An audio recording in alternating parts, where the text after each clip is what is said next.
मुंशी प्रेमचंद द्वारा रचित उपन्यास गबन। आइए सुनते हैं इस उपन्यास का भाग 6। अगर इस समय किसी को संसार में सबसे दुखी, जीवन से निराश, चिंता अग्नि में जलते हुए प्राणी की मूर्ति देखनी हो तो उस युवक को देखे जो साइकिल पर बैठा हुआ अल्फ्रेड पार्क के सामने चला जा रहा है। इस वक्त अगर कोई काला सांप नजर आए तो वह दोनों हाथ फैलाकर उसका स्वागत करेगा और उसके विष को सुधा की तरह पिएगा। उसकी रक्षा सुधा से नहीं, अब विष ही से हो सकती है। मौत ही अब उसकी चिंताओं का अंत कर सकती है। लेकिन क्या मौत उसे बदनामी से भी बचा सकती है?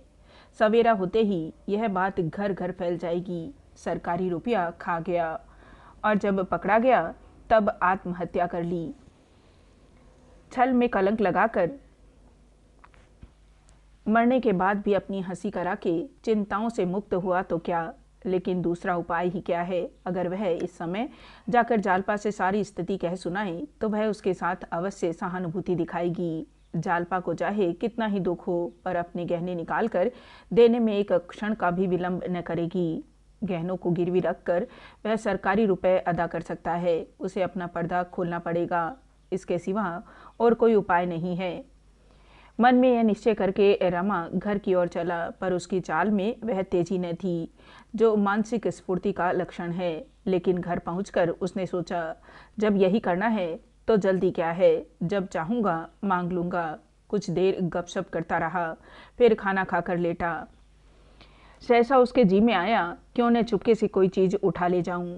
कुल मर्यादा की रक्षा करने के लिए एक बार उसने ऐसा ही किया था। उसी उपाय से क्या वह प्राणों की रक्षा नहीं कर सकता? अपनी जबान से तो शायद वह कभी अपनी विपत्ति का हाल न कह सकेगा। इसी प्रकार आगा पीछा में पड़े हुए सवेरा हो जाएगा और तब उसे कुछ कहने का अवसर ही न मिलेगा। मगर उसे फिर शंका हुई, कहीं जालपा की आंख खुल जाए फिर तो उसके लिए त्रिवेणी के सिवा और कोई स्थान ही न रह जाएगा। जो कुछ भी हो, एक बार तो यह उद्योग करना ही पड़ेगा। उसने धीरे से जालपा का हाथ अपनी छाती पर से हटाया और नीचे खड़ा हो गया। उसे ऐसा ख्याल हुआ कि जालपा हाथ हटाते ही चौंकी और फिर मालूम हुआ कि यह भ्रम मात्र था। उसे अब जालपा के सलूके की जेब से चाबियों का गुच्छा निकालना था। देर करने का अवसर न था। नींद में भी निम्न चेतना अपना काम करती रहती है। बालक कितना ही गाफिल सोया हो, माता के चारपाई से उठते ही जाग पड़ता है। लेकिन जब चाबी निकालने के लिए झुका तो उसे जान पड़ा जालपा मुस्कुरा रही है। उसने झट हाथ खींच लिया और लैंप के क्षीण प्रकाश में जालपा के मुख की ओर देखा, जो कोई सुखद स्वप्न देख रही थी। उसकी स्वप्न सुख विलसित छवि देखकर उसका मन कातर हो उठा। हाँ, इस सरला के साथ मैं ऐसा विश्वासघात करूं जिसके लिए मैं अपने प्राणों को भेंट कर सकता हूं, उसी के साथ यह कपट। जालपा का निष्कपट स्नेहपूर्ण हृदय मानो उसके मुखमंडल पर अंकित हो रहा था। आहा, जिस समय इसे ज्ञात होगा इसके गहने फिर चोरी हो गए, इसकी क्या दशा होगी। पछाड़ खाएगी, सिर के बाल नोचेगी। वह किन आंखों से उसका यह कलेश देखेगा। उसने सोचा, मैंने इसे आराम ही कौन सा पहुंचाया है। किसी दूसरे से विवाह होता तो अब तक वह रत्नों से लद जाती। दुर्भाग्यवश इस घर में आई जहाँ कोई सुख नहीं, उल्टे और रोना पड़ा। रमा फिर चायपाई पर लेट गया। उसी वक्त जालपा की आंखें खुल गई। उसके मुख की ओर देखकर बोली, तुम कहाँ गए थे? मैं अच्छा स्वप्न देख रही थी। बड़ा बाग है और हम तुम दोनों उसमें टहल रहे हैं। इतने में तुमने जाने कहाँ चले जाते हो। एक और साधु आकर मेरे सामने खड़ा हो जाता है। बिल्कुल देवताओं का सा उसका स्वरूप है। वह मुझसे कहता है, बेटी मैं तुझे वर देने आया हूँ, मांग। क्या मांगती है? मैं तुम्हें इधर उधर खोज रही हूँ कि तुमसे पूछूं क्या मांगू, और तुम कहीं दिखाई नहीं देते। मैं सारा बाग छान आई, पेड़ों पर झाँक कर देखा, तुमने जाने कहाँ चले गए हो। बस इतने में नींद खुल गई। वरदान न मांगने पाई। रमा ने मुस्कुराते हुए कहा, क्या वरदान मांगती? मांगती जो जी में आता। तुम्हें क्या बता दूं? नहीं, बताओ। शायद तुम बहुत सा धन मांगती। धन को तुम बहुत बड़ी चीज समझते होंगे। मैं तो कुछ नहीं समझती। हाँ, मैं तो समझता हूँ निर्धन रहकर जीना मरने से भी बदतर है। मैं अगर किसी देवता को पकड़ पाऊँ तो बिना काफ़ी रुपए लिए न मानूँ। मैं सोने की दीवार नहीं खड़ा करना चाहता, न राक टलर और कार्नेगी बनने की मेरी इच्छा है। मैं केवल इतना धन चाहता हूँ कि इस ज़रूरत की मामूली चीज़ों के लिए तरसना न पड़े। बस कोई देवता मुझे 5 लाख दे दे तो मैं फिर उससे कुछ न मांगूंगा। हमारे ही गरीब मुल्क में ऐसे कितने ही रईस, सेठ, ताल्लुकेदार हैं जो 5 लाख एक साल में खर्च करते हैं, बल्कि कितनों ही का तो माहवार खर्च 5 लाख होगा। मैं तो इसमें 7 जीवन काटने को तैयार हूँ, मगर मुझे कोई इतना भी नहीं देता। तुम क्या मांगती? अच्छे अच्छे गहने? जालपा ने त्योरियां चढ़ाकर कहा। क्यों चिढ़ाते हो मुझे? क्या मैं गहनों पर और स्त्रियों से ज़्यादा जान देती हूँ? मैंने तो तुमसे कभी आग्रह नहीं किया। तुम्हें ज़रूरत हो, आज इन्हें उठा ले जाओ, मैं खुशी से दे दूंगी। रमा ने मुस्कुराकर कहा। तो फिर बतलाती क्यों नहीं? जालपा, मैं यही मांगती कि मेरा स्वामी सदा मुझसे प्रेम करता रहे, उनका मन कभी मुझसे न गिरे। रमा ने हंसकर कहा। क्या तुम्हें इसकी भी शंका है? तुम देवता भी होते तो शंका होती, तुम तो आदमी हो। मुझे तो ऐसी कोई स्त्री न मिली जिसने अपने पति की निष्ठुरता का दुख गान रोया हो।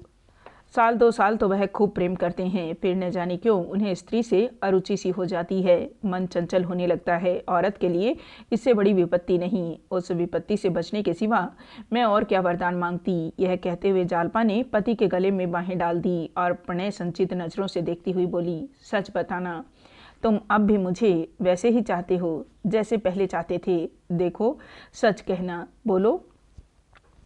रमा ने जालपा के गले से चिमट कर कहा। उससे कहीं अधिक, लाख गुना। जालपा ने हंसकर कहा। झूठ, बिल्कुल झूठ, 16 आना झूठ। रमानाथ, यह तुम्हारी जबरदस्ती है। आखिर ऐसा तुम्हें कैसे जान पड़ा? जालपा, आंखों से देखती हूँ और कैसे जान पड़ा? तुमने मेरे पास बैठने की कसम खा ली है। जब देखो तुम गुमसुम रहते हो। मुझसे प्रेम होता तो मुझ पर विश्वास भी होता। बिना विश्वास के प्रेम हो ही कैसे सकता है? जिससे तुम अपनी बुरी से बुरी बात न कह सको, उससे तुम प्रेम नहीं कर सकते। हाँ, उसके साथ विहार कर सकते हो, विलास कर सकते हो, उसी तरह जैसे कोई वेश्या के पास जाता है। वेश्या के पास लोग आनंद उठाने ही जाते हैं, कोई उससे मन की बात कहने नहीं जाता। तुम्हारी भी वही दशा है। बोलो, है या नहीं? आंखें क्यों छिपाते हो? क्या मैं देखती नहीं? तुम बाहर से कुछ बड़बड़ाए हुए आते हो। बातें करते समय देखती हूँ तुम्हारा मन किसी और तरफ रहता है। भोजन में भी देखती हूँ तुम्हें कोई आनंद नहीं आता। दाल गाढ़ी है या पतली, शाक कम है या ज़्यादा, चावल में एक कनी है या पक गए हैं, इस तरह तुम्हारी निगाह नहीं जाती। बेगार की तरह भोजन करते हो और जल्दी से भागते हो। मैं यह सब क्या नहीं देखती? मुझे देखना न चाहिए? मैं विलासनी हूँ इसी रूप में, तो तुम मुझे देखते हो। मेरा काम है विहार करना, विलास करना, आनंद करना। मुझे तुम्हारी चिंताओं से मतलब, मगर ईश्वर ने वैसा हृदय नहीं दिया। क्या करूं? मैं समझती हूँ जब मुझे जीवन ही व्यतीत करना है, जब मैं केवल तुम्हारे मनोरंजन ही की वस्तु हूँ, तो क्यों अपनी जान विपत्ति में डालूं? जालपा ने रमा से कभी दिल खोल कर बात न की थी। वह इतनी विचारशील है, उसने अनुमान ही न किया था। वह उसे वास्तव में रमणी ही समझता था। अन्य पुरुषों की भांति वह भी पत्नी को इसी रूप में देखता था। वह उसके यौवन पर मुग्ध था। उसकी आत्मा का स्वरूप देखने की कभी चेष्टा ही न की। शायद वह समझता था इसमें आत्मा है ही नहीं। अगर वह रूप लावण्य की राशि न होती तो कदाचित वह उससे बोलना भी पसंद न करता। उसका सारा आकर्षण, उसकी सारी आसक्ति केवल उसके रूप पर थी। वह समझता था जालपा इसी में प्रसन्न है। अपनी चिंताओं के बोझ से वह उसे दबाना नहीं चाहता था, पर आज उसे ज्ञात हुआ जालपा उतनी ही चिंतनशील है जितना वह खुद था। इस वक्त उसे अपनी मनोव्यथा कह डालने का बहुत अच्छा अवसर मिला था, पर हाय संकोच, इसने फिर उसकी जबान बंद कर दी। जो बातें वह इतने दिनों तक छिपाए रहा, वह अब कैसे कहे? क्या ऐसा करना जालपा के आरोपित आक्षेपों को स्वीकार करना न होगा? हाँ, उसकी आंखों से आज भ्रम का पर्दा उठ गया। उसे ज्ञात हुआ कि विलास पर प्रेम का निर्माण करने की चेष्टा करना उसका अज्ञान था।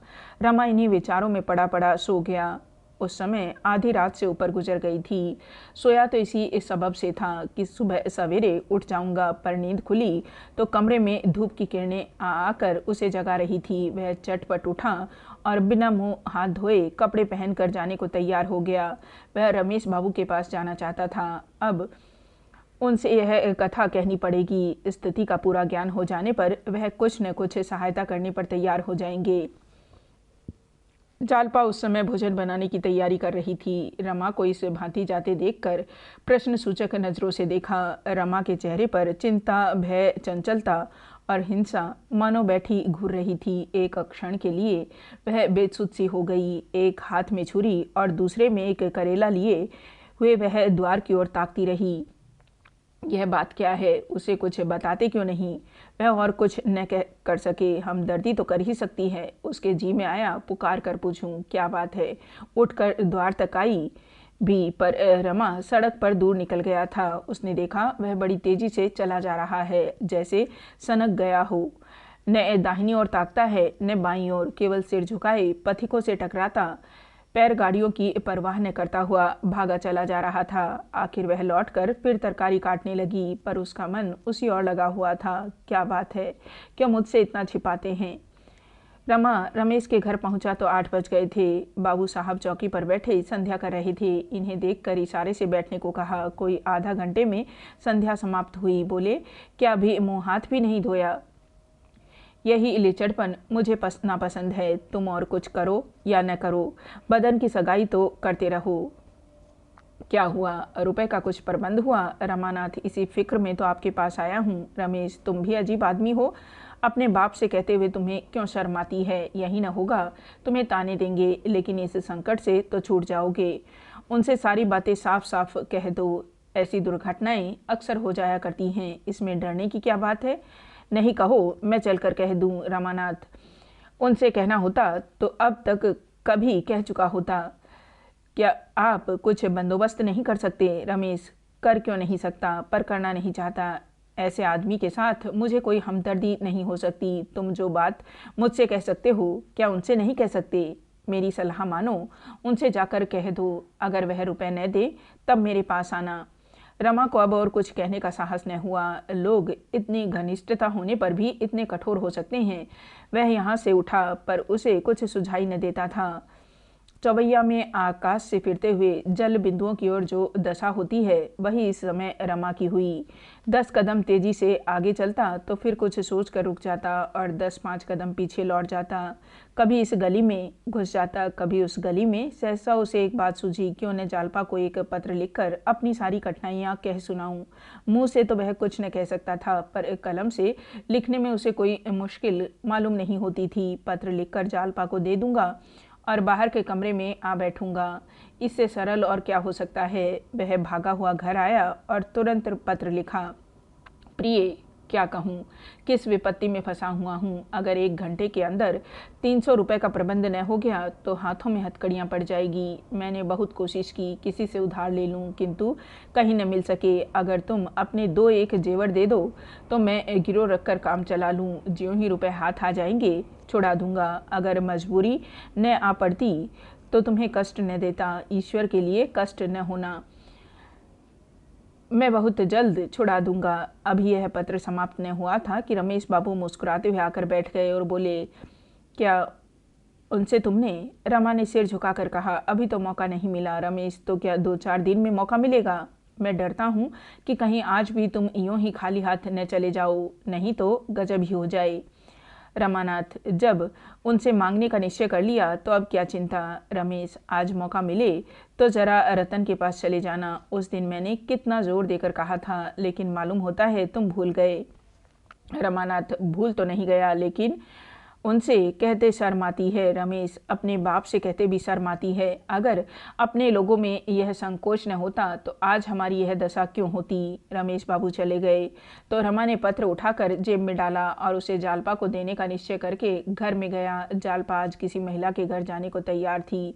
थोड़ी देर हुई, बुलावा आ गया। उसने अपनी सबसे सुंदर साड़ी पहनी थी। हाथों में जड़ाऊ कंगन शोभा दे रहे थे, गले में चंद्रहार आईना सामने रखते हुए कानों में झुमके पहन रही थी। रमा को देखकर बोली, आज सवेरे कहाँ चले गए थे? हाथ मुंह तक न धोया?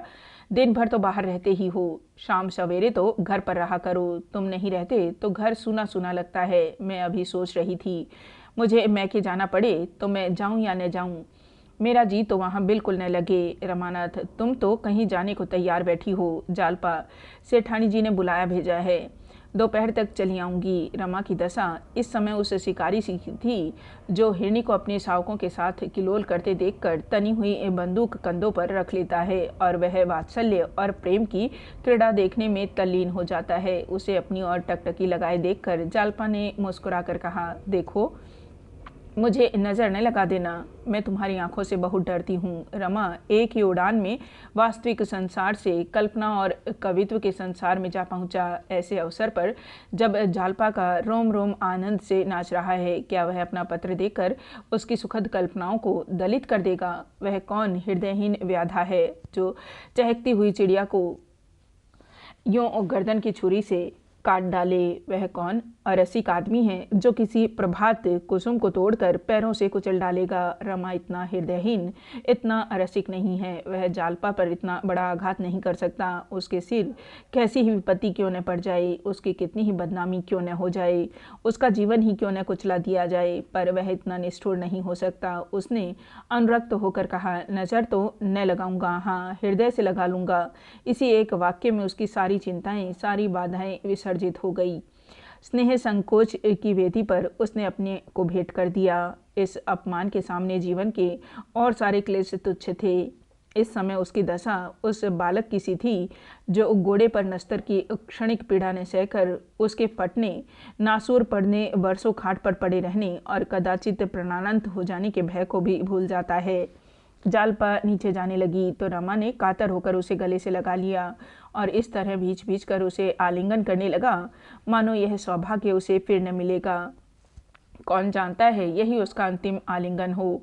उसके एक कर पास मानो रेशम के सहस्त्रों तारों से संगठित होकर जालपा से चिमट गए थे, मानो कोई मरणासन कृपण अपने कोष की कुंजी मुट्ठी में बंद किए हो और प्रतिक्षण मुट्ठी कठोर होती जाती हो। क्या मुट्ठी को बलपूर्वक खोल देने से ही उसके प्राण न निकल जाएंगे? सहसा जालपा बोली, मुझे कुछ रुपए तो दे दो, शायद वहाँ कुछ जरूरत पड़े। रमा ने चौंक कर कहा, रुपए तो इस वक्त नहीं है। जालपा, हैं, मुझसे बहाना कर रहे हो, बस मुझे 2 रुपए दे दो और ज़्यादा नहीं चाहती। यह कहकर उसने रमा की जेब में हाथ डाल दिया और कुछ पैसे के साथ वह पत्र भी निकाल लिया। रमा ने हाथ बढ़ाकर पत्र को जालपा से छीनने की चेष्टा करते हुए कहा, कागज मुझे दे दो, सरकारी कागज है। जालपा, किसका खत है, बताओ तो। जालपा ने तह किए हुए पुर्जे को खोलकर कहा, यह सरकारी कागज है, झूठे कहीं के, तुम्हारा ही लिखा। रमानाथ, दे दो, क्यों परेशान करती हो? रमा ने फिर कागज छीन लेना चाहा, पर जालपा ने हाथ पीछे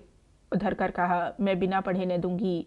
कह दिया, ज्यादा जिद करोगे तो फाड़ डालूंगी। रमानाथ, अच्छा फाड़ डालो। जालपा, तब तो मैं जरूर पढ़ूंगी। उसने 2 कदम पीछे हटकर फिर खत को खोला और पढ़ने लगी। रमा ने फिर उसके हाथ से कागज छीनने की कोशिश नहीं की। उसे जान पड़ा आसमान फट पड़ा है, मानो कोई भयंकर जंतु उसे निफलने के लिए बढ़ा चला जा रहा है। वह धड़ धड़ करता हुआ ऊपर से उतरा और घर के बाहर निकल गया। कहाँ अपना मुंह छिपा ले, कहाँ छिप जाए कि उसे कोई देख न सके। उसकी दशा वही थी जो किसी नंगे आदमी की होती है। वह सिर से पांव तक कपड़े पहने हुए भी नंगा था। आह, सारा पर्दा खुल गया, उसकी सारी कपट लीला खुल गई। जिन बातों को छिपाने की उसने इतने दिनों की चेष्टा की, जिनको गुप्त रखने के लिए उसने कौन कौन सी कठिनाइयां नहीं झेली, उन सबों ने आज मानो उसके मुंह पर कालिक पोत दी। वह अपनी दुर्गति अपनी आंखों से नहीं देख सकता। जालपा की सिसकियां, पिता की झड़कियां, पड़ोसियों की कनफुसकियाँ सुनने की अपेक्षा मर जाना कहीं आसान होगा। जब कोई संसार में न रहेगा तो उसे उसकी क्या परवाह होगी, कोई उसे क्या कह रहा है। हाय, केवल 300 रुपये के लिए उसका सर्वनाश हुआ जा रहा है, लेकिन ईश्वर की इच्छा है तो वह क्या कर सकता है। प्रियजनों की नज़रों से फिर कर जिए तो क्या जिए। जालपा उसे कितना नीच, कितना कपटी, कितना धूर्त, कितना गपोड़िया समझ रही होगी। क्या वह अपना मुंह दिखा सकता है? क्या संसार में कोई ऐसी जगह नहीं है जहां वह नए जीवन का सूत्रपात कर सके, जहां वह संसार से अलग थलग सबसे मुंह मोड़ कर अपना जीवन काट सके, जहां वह इस तरह छिप जाए कि पुलिस उसका पता न पा सके। गंगा की गोद के सिवा ऐसी जगह और कहाँ थी। अगर जीवित रहा तो महीने 2 महीने में अवश्य ही पकड़ लिया जाएगा। उस समय उसकी क्या दशा होगी। वह हथकड़ियाँ और बेड़ियाँ पहने अदालत में खड़ा होगा। सिपाहियों का एक दल उसके ऊपर सवार होगा। सारे शहर के लोग उसका तमाशा देखने जाएंगे। जालपा भी जाएगी, रतन भी जाएगी, उसके पिता संबंधी मित्र, अपने पराये सभी भिन्न भिन्न भावों से उसकी इस दुर्दशा का तमाशा देखेंगे। नहीं, वह अपनी मिट्टी यूँ न खराब करेगा, न करेगा।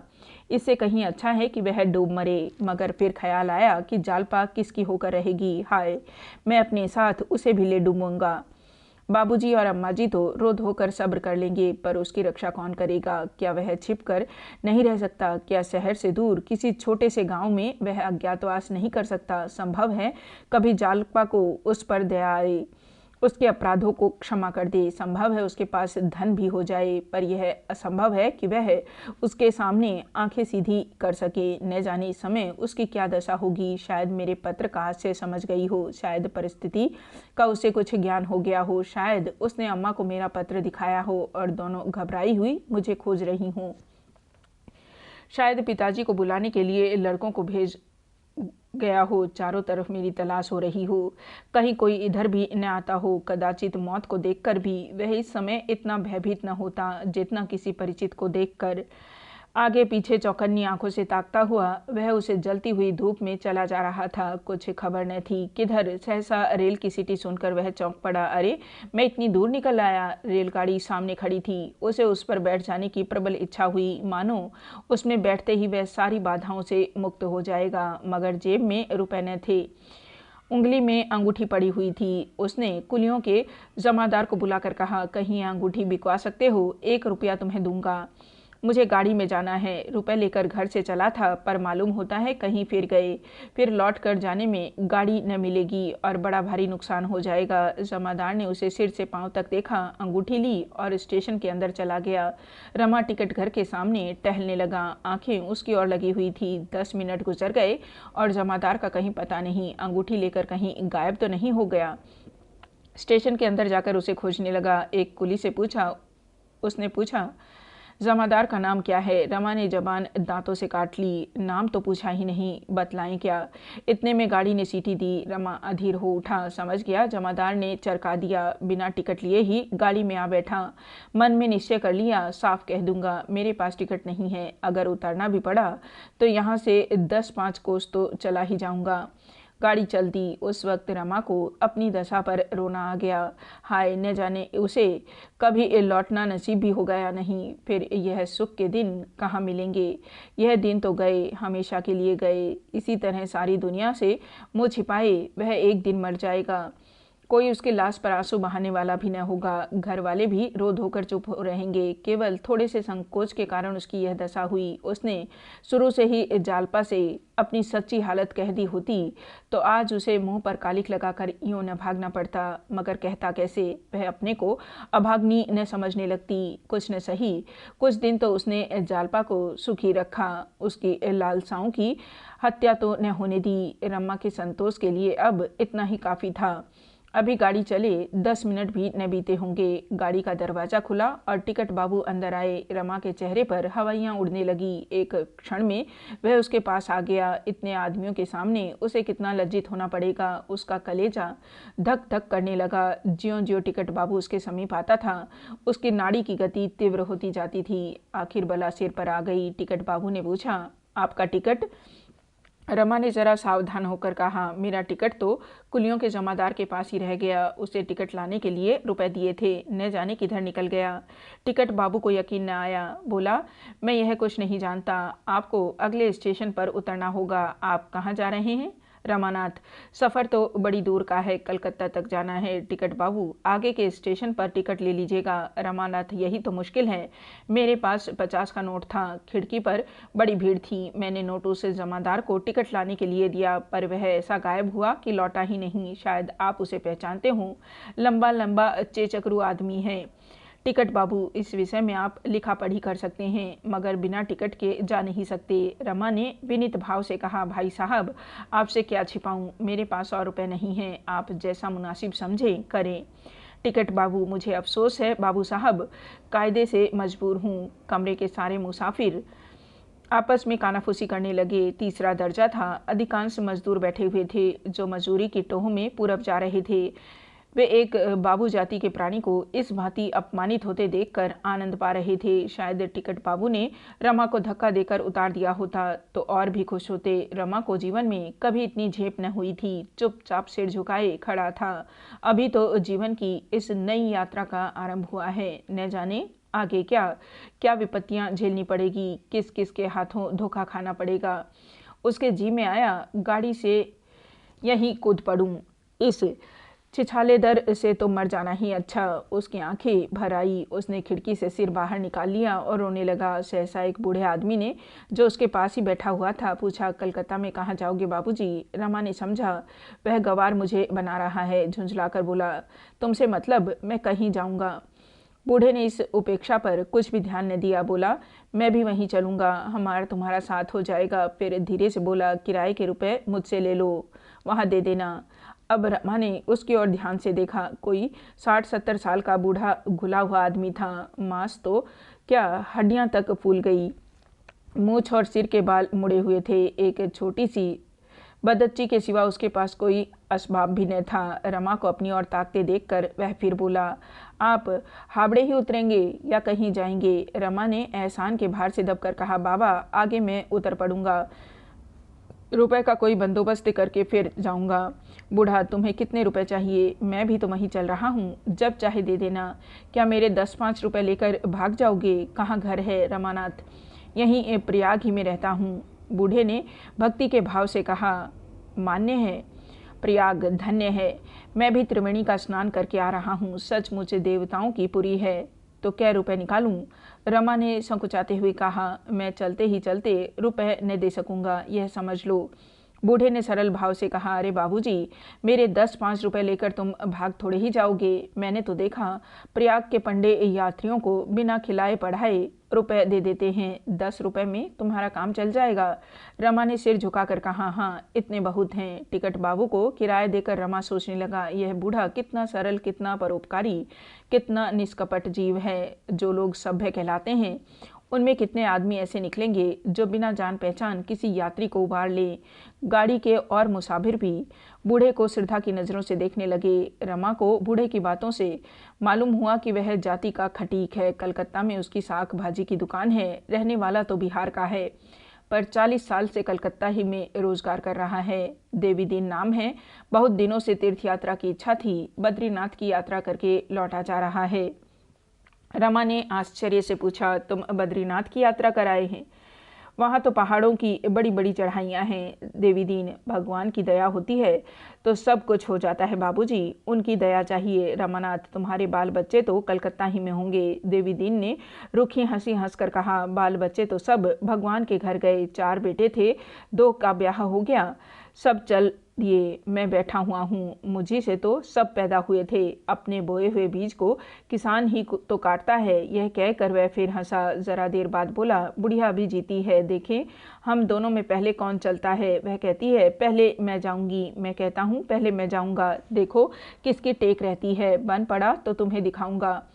अब भी गहने पहनती है, सोने की बालियां और सोने की हसली पहने दुकान पर बैठी रहती है। जब कहा कि चल तीर्थ पर आवें तो बोली, तुम्हारे तीर्थ के लिए क्या दुकान मिट्टी में मिला दूं? यह है जिंदगी का हाल। आज मरे कि कल मरे, मगर दुकान न छोड़ेगी। न कोई आगे न कोई पीछे, न कोई रोने वाला न कोई हंसने वाला, मगर माया बनी हुई है। अब भी एक न एक गहना बनवाती ही रहती है। न जाने कब उसका पेट भरेगा। सब घरों का यही हाल है। जहाँ देखो हाय गहने, हाय गहने। गहने के पीछे जान दे दे। घर के आदमियों को भूखा मारे। घर की चीज़ें बेचेंगे और कहाँ तक कहूँ, अपनी आबरू तक बेच दें।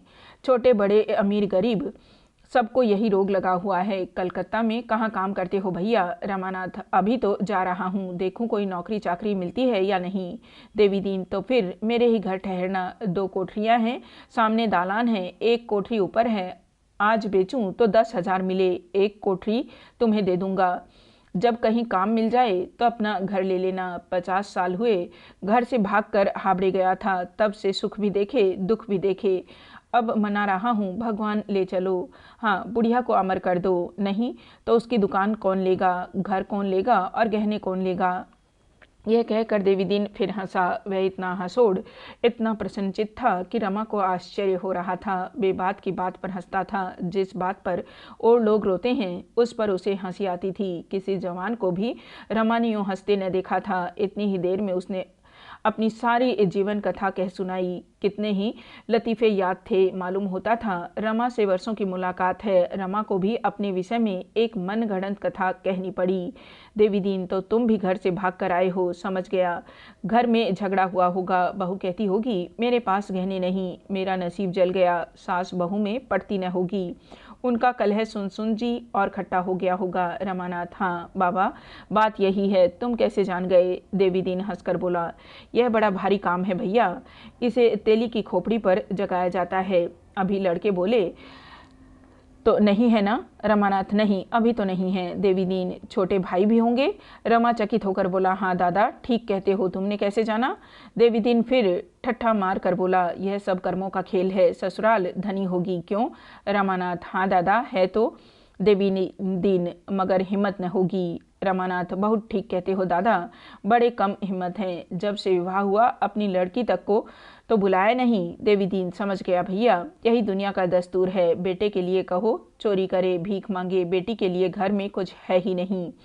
3 दिन से रमा को नींद न आई थी। दिन भर रुपए के लिए मारा मारा फिरता, रात भर चिंता में पड़ा रहता। इस वक्त बातें करते करते उसे नींद आ गई। गर्दन झुकाकर झपकी लेने लगा। देवीदीन ने तुरंत अपनी गठरी खोली, उसमें से एक दरी निकाली और तख्त पर बिछाकर बोला, तुम यहाँ आकर लेट रहो भैया, मैं तुम्हारी जगह पर बैठ जाता हूँ। रमा लेट रहा। देवीदीन बार बार उसे स्नेह भरी आंखों से देखता था, मानो उसका पुत्र कहीं परदेश से लौटा हो।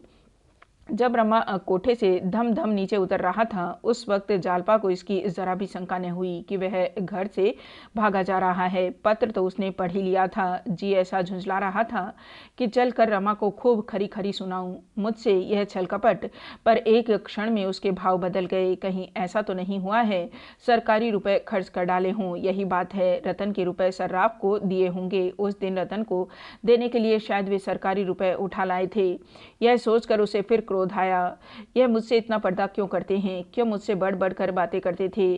क्या मैं इतना भी नहीं जानती कि संसार में अमीर गरीब दोनों ही रहते हैं? क्या सभी स्त्रियां गहनों से लदी रहती हैं? गहने न पहनना क्या कोई पाप है?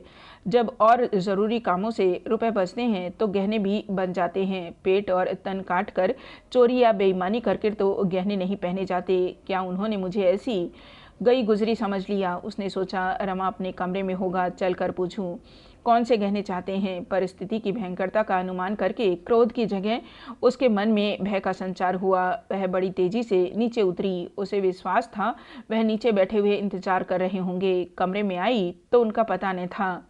साइकिल रखी हुई थी। तुरंत दरवाजे से झांका, सड़क पर नहीं। कहाँ चले गए? लड़के दोनों पढ़ने गए थे।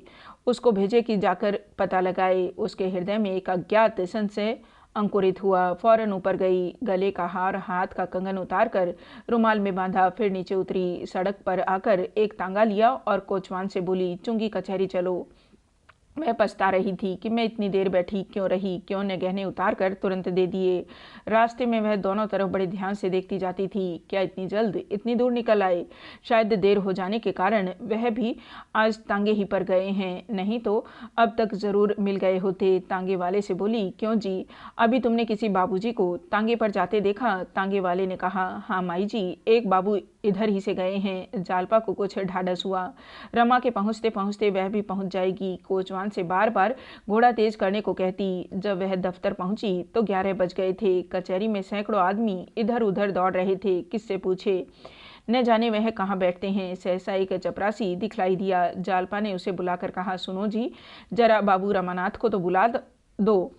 चपरासी बोला, उन्हीं को बुलाने तो जा रहा हूँ, बड़े बाबू ने भेजा है।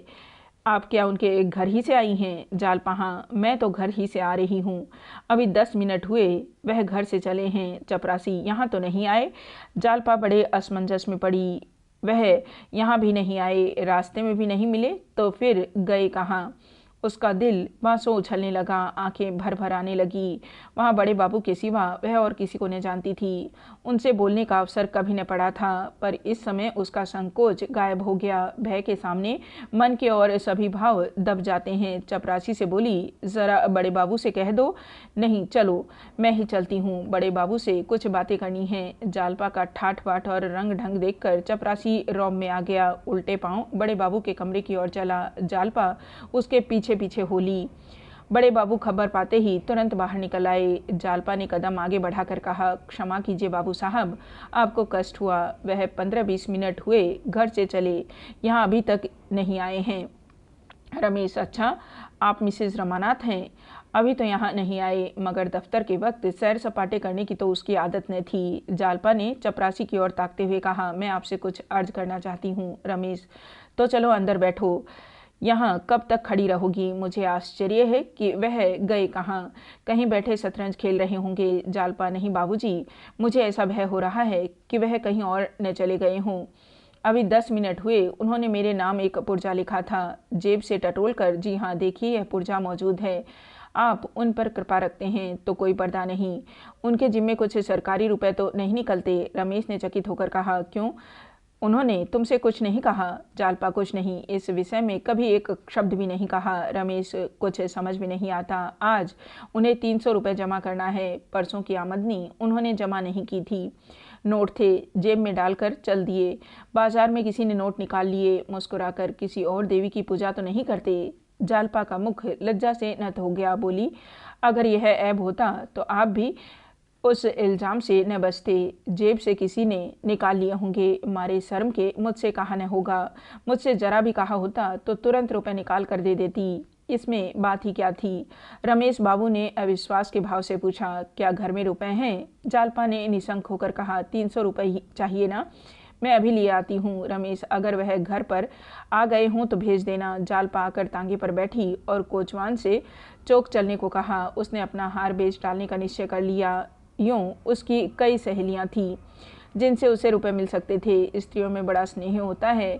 पुरुषों की भांति उनकी मित्रता केवल पान भोग तक की समाप्त नहीं हो जाती, मगर अवसर नहीं था। सर्राफ में पहुंचकर वह सोचने लगी, किस दुकान पर जाऊं? भय हो रहा था कहीं ठगी न जाऊं। इस सिरे से उस सिरे तक चक्कर लगाई, किसी दुकान पर जाने की हिम्मत न पड़ी। उधार वक्त भी निकला जा रहा था। आखिर दुकान पर एक बूढ़े सर्राफ को देखकर उसका संकोच कुछ कम हुआ। सर्राफ बड़ा घाघ था। जालपा की झिझक और हिचक देखकर समझ गया, अच्छा शिकार फंसा। जालपा ने हार दिखाकर कहा, आप इसे ले सकते हैं। सर्राफ ने हार को इधर उधर देखकर कहा, मुझे 4 पैसे की गुंजाइश होगी तो क्यों न ले लूँगा, माल चोखा नहीं है। जालपा, तुम्हें लेना है इसलिए माल चोखा नहीं है, बेचना होता तो चोखा होता। कितने में लोगे? सर्राफ, आप ही कह दीजिए। सर्राफ ने 350 रुपये दाम लगाए और बढ़ते बढ़ते 400 तक पहुंचा। जालपा को देर हो रही थी, रुपए लिए और चल खड़ी हुई। जिस हार को उसने इतने चाव से खरीदा था, जिसकी लालसा उसे बाल्यकाल से ही उत्पन्न हो गई थी, उसे आज आधे दामों बेचकर उसे जरा भी दुख नहीं हुआ, बल्कि गर्व में हर्ष का अनुभव हो रहा था। जिस वक्त रमा को मालूम होगा कि उसने रुपए दे दिए हैं, उन्हें कितना आनंद होगा। कहीं दफ्तर पहुंच गए हों तो बड़ा मजा हो, यह सोचती हुई वह फिर दफ्तर पहुंची। रमेश बाबू उसे देखते हुए बोले, क्या हुआ, घर पर मिले? जालपा, क्या अभी तक यहाँ नहीं आए? घर तो नहीं गए। यह कहते हुए उसने इन नोटों का पुलिंदा रमेश बाबू की तरफ बढ़ा दिया। रमेश बाबू नोटों को गिन कर बोले, ठीक है, मगर वह अब तक कहाँ है? अगर न आना था तो एक खत लिख देते। मैं तो बड़े संकट में पड़ा हुआ था, तुम बड़े वक्त से आ गई। इस वक्त तुम्हारी सूझबूझ देखकर जी खुश हो गया। यही सच्ची देवियों का धर्म है। जालपा फिर तांगे पर बैठकर घर चली तो उसे मालूम हो रहा था, मैं कुछ ऊंची हो गई हूँ। शरीर में एक विचित्र स्फूर्ति दौड़ रही थी। उसे विश्वास था वह आकर चिंतित बैठे होंगे। वह जाकर पहले उन्हें खूब आड़े हाथों लेगी और खूब लज्जित करने के बाद यह हाल कहेगी। लेकिन जब घर में पहुंची तो रमानाथ का कहीं पता न था। जागेश्वरी ने पूछा, कहाँ चली गई थी इस धूप में? जालपा, एक काम से चली गई थी, आज उन्होंने भोजन नहीं किया, न जाने कहाँ चले गए। जागेश्वरी, दफ्तर गए होंगे। जालपा, नहीं, दफ्तर नहीं गए, वहाँ से एक चपरासी पूछने आया था। यह कहती हुई वह ऊपर चली गई। बचे हुए रुपए संदूक में रखे और पंखा झलने लगी। मारे गर्मी के देह फूकी जा रही थी, लेकिन कान द्वार की ओर लगे थे। अभी तक उसे इसकी जरा भी शंका न थी कि रमा ने विदेश की राह ली है। 4 बजे तक तो जालपा को विशेष चिंता न हुई, लेकिन ज्यों-ज्यों दिन ढलने लगा उसकी चिंता बढ़ने लगी। आखिर वह सबसे ऊंची छत पर चढ़ गई। हालांकि उसके जीर्ण होने के कारण कोई ऊपर नहीं आता था और वहां चारों तरफ नजर दौड़ाई, लेकिन रमा किसी तरफ से आता दिखाई न दिया। जब संध्या हो गई और रमा घर न आया तो जालपा जी का जी घबराने लगा। कहाँ चले गए? वह दफ्तर से घर आए बिना कहीं बाहर न जाते थे। अगर किसी मित्र के घर गए होते तो क्या अब तक न लौटते? मालूम नहीं जेब में कुछ है भी या नहीं। बेचारे दिन भर से न मालूम कहाँ भटक रहे होंगे। वह फिर पछताने लगी कि उनका पत्र पढ़ते ही उसने क्यों न हार निकाल कर दे दिया, क्यों दुविधा में पड़ गई। बेचारे शर्म के मारे घर न आते होंगे। कहाँ जाएं, किससे पूछें? चिराग जल गए तो उससे न रहा गया। सोचा शायद रतन से कुछ पता चले। उसके बगले पर गई तो मालूम हुआ आज तो वह इधर आई ही नहीं। जालपा ने उन सभी पार्कों और मैदानों को छान डाला जहां रमा के साथ वह बहुधा घूमने आया करती थी, और 9 बजते बजते निराश लौट आई। अब तक उसने अपने आंसुओं को रोका था, लेकिन घर में कदम रखते ही जब उसे मालूम हो गया कि अब तक वह नहीं आए तो वह हताश होकर बैठ गई। उसकी यह शंका अब दृढ़ हो गई कि वह जरूर कहीं चले गए। फिर भी कुछ आशा थी कि शायद मेरे पीछे आए हों और फिर चले गए हों। जाकर जागेश्वरी से पूछा, वह घर आए थे अम्मा जी? जागेश्वरी यार दोस्तों में बैठे कहीं गपशप कर रहे होंगे। घर तो सराय है, 10 बजे घर से निकले थे, अभी तक पता नहीं। जालपा दफ्तर से घर आकर तब वह कहीं जाते थे, आज तो आए नहीं। कहिए तो गोपी बाबू को भेज दूं, जाकर देखें कहाँ रह गए। जागेश्वरी, लड़के इस वक्त कहाँ देखने जाएंगे? उनका क्या ठीक है, थोड़ी देर और देख लो, फिर खाना उठा कर रख देना। कोई कहाँ तक इंतज़ार करे? जालपा ने इसका कुछ जवाब न दिया। दफ्तर की कोई बात उनसे न कही। जागेश्वरी सुनकर घबरा जाती और उसी वक्त रोना पीटना मच जाता। वह ऊपर जाकर लेट गई और अपने भाग्य पर रोने लगी। रह रह कर चित्त ऐसा विकल होने लगा मानो कलेजे में सूल उठ रहा हो। बार बार सोचती, अगर रात भर न आए तो कल क्या करना होगा? जब तक कुछ पता न चले कि वह किधर गए, तब तक कोई जाए तो कहाँ जाए। आज उसके मन में पहली बार स्वीकार किया कि यह सब उसी की करनी का फल है। यह सच है कि उसने कभी आभूषणों के लिए आग्रह नहीं किया, लेकिन उसने कभी स्पष्ट रूप से मना भी तो नहीं किया। अगर गहने चोरी होने के बाद इतनी अधीर न हो गई होती तो आज यह दिन क्यों आता? मन की इस दुर्बल अवस्था में जालपा अपने भार से अधिक भाग अपने ऊपर लेने लगी। वह जानती थी रमा रिश्वत लेता है, नोच खसोट कर रुपए लाता है, फिर भी कभी उसने मना नहीं किया। उसने खुद क्यों अपनी कमली के बाहर पांव रखा? क्यों उसे रोज से सपाटे की सूझती थी? उपहारों को ले लेकर वह क्यों फली न समाती थी? इस जिम्मेदारी को भी इस वक्त जालपा अपने ही ऊपर ले रही थी। रमानाथ ने प्रेम के वश होकर उसे प्रसन्न करने के लिए ही तो सब कुछ किया था। युवकों का यही स्वभाव है। फिर उसने उनकी रक्षा के लिए क्या किया? क्यों उसे यह समझ न आई कि आमदनी से ज़्यादा खर्च करने का दंड एक दिन भोगना पड़ेगा। अब उसे ऐसी कितनी ही बातें याद आ रही थी जिनसे उसे रमा के मन की विकलता का परिचय पा जाना चाहिए था, पर उसने कभी उन बातों की ओर ध्यान न दिया। जालपा इन्हीं चिंताओं में डूबी हुई न जाने कब तक बैठी रही। जब चौकीदारों की सीटियों की आवाज़ उसके कानों में आई तो वह नीचे जाकर जागेश्वरी से बोली, वह तो अब तक नहीं आए, आप चलकर भोजन कर लीजिए। जागेश्वरी बैठे बैठे झपकियां ले रही थी। चौंक कर बोली, कहाँ चले गए थे? जालपा, वह तो अब तक नहीं आए। जागेश्वरी, अब तक नहीं आए? आधी रात तो हो गई होगी। जाते वक्त तुमसे कुछ कहा भी नहीं? जालपा, कुछ नहीं। जागेश्वरी, तुमने तो कुछ नहीं कहा? जालपा, मैं भला क्यों कहती? जागेश्वरी, तो मैं लाला जी को जगाऊं? जालपा, इस वक्त जगा कर क्या कीजिएगा? आप चलकर कुछ खा लीजिएगा ना? जागेश्वरी, मुझसे अब कुछ न खाया जाएगा। ऐसा मनमोजी लड़का है कि कुछ कहा न सुना, न जाने कहाँ जाकर बैठा रहा। कम से कम कहला तो देता कि मैं इस वक्त न आऊँगा। जागेश्वरी फिर लेट रही, मगर जालपा उसी तरह बैठी रही, यहाँ तक कि सारी रात गुजर गई। पहाड़ सी रात जिसका एक एक पल एक एक वर्ष के समान कट रहा था। 1 सप्ताह हो गया, रमा का कहीं पता नहीं। कोई कुछ कहता है, कोई कुछ। बेचारे रमेश बाबू दिन में कई कई बार आकर पूछ जाते हैं। तरह तरह के अनुमान हो रहे हैं। केवल इतना ही पता चलता है कि रमानाथ 11 बजे रेलवे स्टेशन की ओर गए थे। मुंशी दयानाथ का ख्याल है, यद्यपि वे इसे स्पष्ट रूप से प्रकट नहीं करते, कि रमा ने आत्महत्या कर ली। ऐसी दशा में यही होता है।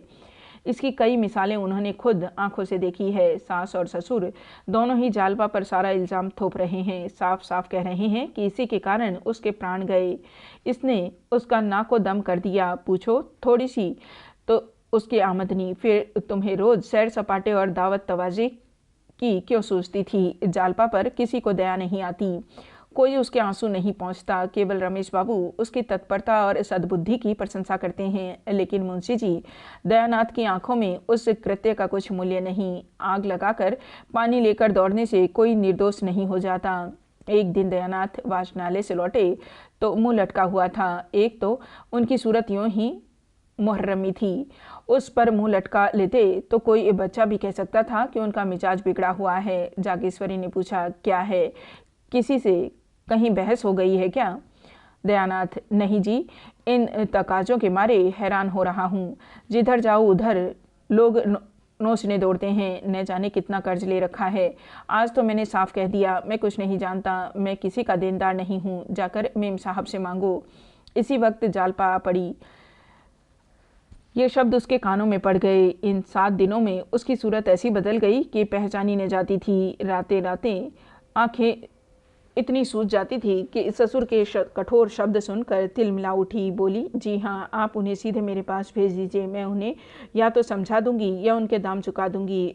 दयानाथ ने तीखे होकर कहा, क्या दे दोगी तुम? हज़ारों का हिसाब है, 700 तो एक ही सर्राफ के हैं।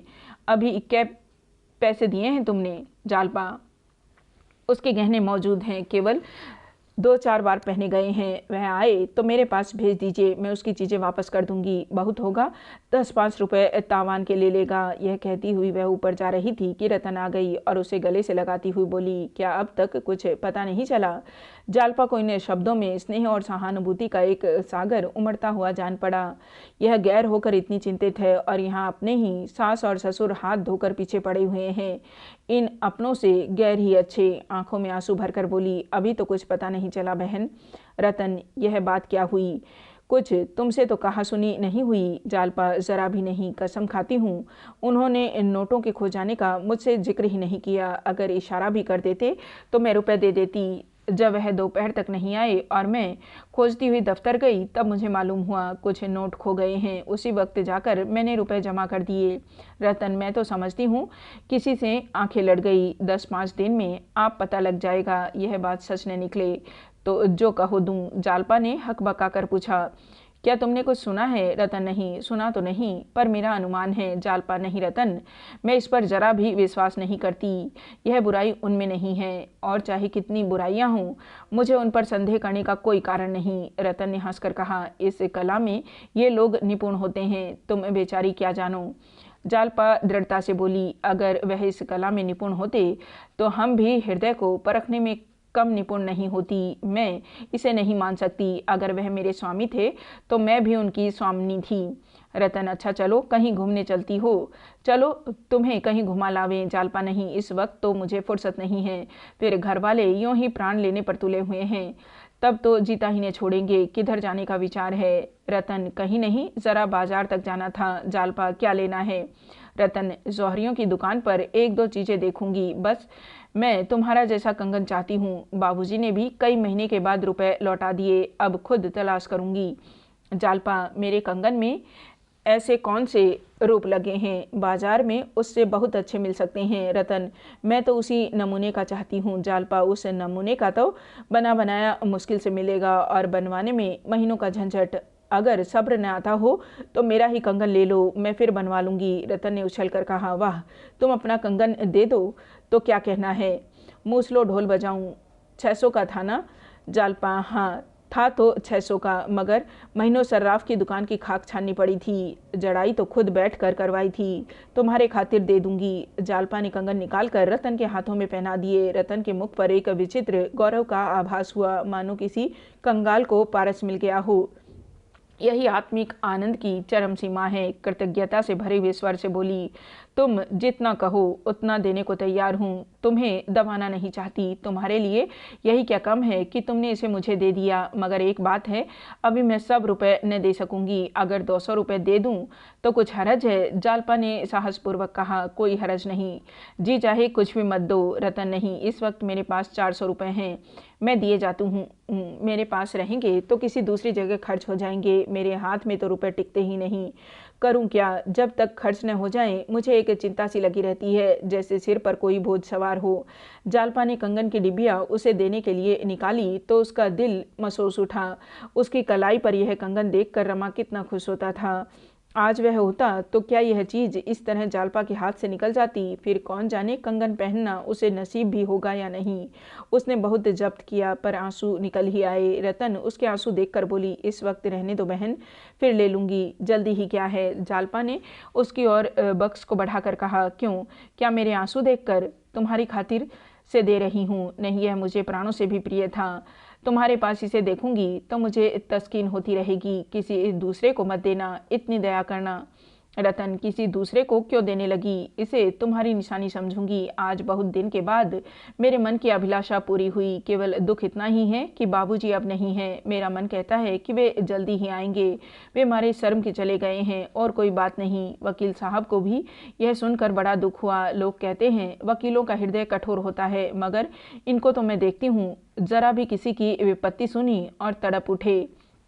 जालपा ने मुस्कुराकर कहा, बहन एक बात पूछूं? बुरा तो न मानोगी? वकील साहब से तुम्हारा दिल तो न मिलता होगा? रतन का विनोद रंजित प्रसन्न मुख एक क्षण के लिए मलिन हो उठा, मानो किसी ने उसे उस चिर स्नेह की याद दिला दी जिसके नाम को वह बहुत पहले रो चुकी थी। बोली, मुझे तो कभी यह ख्याल भी नहीं आया बहन कि मैं युवती हूँ और वे बूढ़े। मेरे हृदय में जितना प्रेम, जितना अनुराग है, वह सब मैंने उनके ऊपर अर्पण कर दिया। अनुराग यौवन या रूप या धन से नहीं उत्पन्न होता। अनुराग अनुराग से उत्पन्न होता है। मेरे ही कारण वे इस अवस्था में इतना परिश्रम कर रहे हैं। दूसरा है ही कौन? क्या यह छोटी बात है? कल कहीं चलोगी? कहो तो शाम को आऊं? जालपा, जाऊंगी तो मैं कहीं नहीं, मगर तुम आना जरूर। 2 घड़ी दिल बहलेगा, कुछ अच्छा नहीं लगता। मन डाल दौड़ता फिरता है, समझ में नहीं आता मुझसे इतना संकोच क्यों किया। यह भी मेरा ही दोष है। मुझ में जरूर उन्होंने कोई ऐसी बात देखी होगी जिसके कारण मुझसे पर्दा करना उन्होंने जरूरी मालूम हुआ होगा। मुझे यही दुख है कि मैं उनका सच्चा स्नेह न पा सकी। जिससे प्रेम होता है उससे हम कोई भेद नहीं रखते। रतन उठकर चली तो जालपा ने देखा कंगन का बक्स मेज पर पड़ा हुआ है। बोली, इसे लेती जाओ बहन, यहाँ क्यों छोड़े जाती हो? रतन, ले जाऊंगी, अभी क्या जल्दी पड़ी है? अभी पूरे रुपए भी तो नहीं दिए। जालपा, नहीं नहीं, लेती जाओ, मैं न मानूंगी। मगर रतन सीढ़ी से नीचे उतर गई। जालपा हाथ में कंगन लिए खड़ी रही। थोड़ी देर बाद जालपा ने संदूक से 500 रुपये निकाले और दयानाथ के पास जाकर बोली, यह रुपये लीजिए, नारायण दास के पास भिजवा दीजिए, बाकी रुपए भी मैं जल्द ही दे दूंगी। दयानाथ ने झेप कर कहा। रुपए कहाँ मिल गए? जालपा ने निसंकोच होकर कहा। रतन के हाथ कंगन बेच दिया। दयानाथ उसका मुंह ताकने लगे।